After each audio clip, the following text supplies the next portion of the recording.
হাই everyone, যোৱাটো ভিডিঅ'ত যে কৈছিলোঁ প্ৰজেক্টাৰ এটা অৰ্ডাৰ দিয়া হৈছিল, আজি ডেলিভাৰ হ'ল।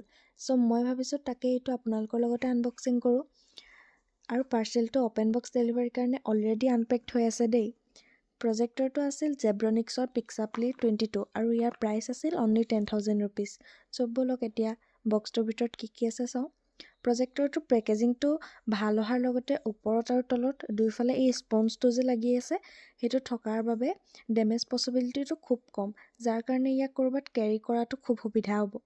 এইটো হৈছে এক্সেছৰিজ বক্স। চ' এতিয়া ইয়াৰ ভিতৰত কি আহিছে সেইটো চাওঁ। ফাৰ্ষ্ট পাউচটোত আছে ইউজাৰ মেনুৱেল আৰু লেন্স ক্লিনিং কাপোৰ আৰু ষ্টিক কেইডালমান। ছেকেণ্ড পাউচটোত আছে এডাপ্টাৰ কেবল। থাৰ্ড পাউচটোত আছে ৰিম'ট আৰু নেক্সট পাউচটোত আছে HDMI পোৰ্ট আৰু লাষ্ট পাউচটোত আছে প্ৰজেক্টৰটো কেৰি কৰিবৰ কাৰণে এটা কভাৰ।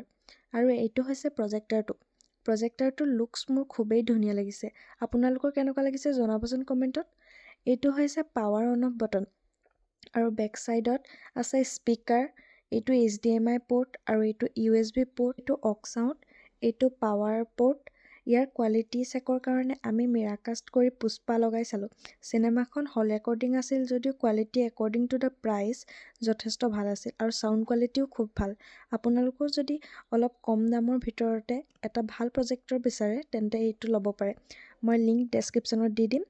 চ' আজিৰ ভিডিঅ'টোৰ কাৰণে এয়াই, বাই বাই।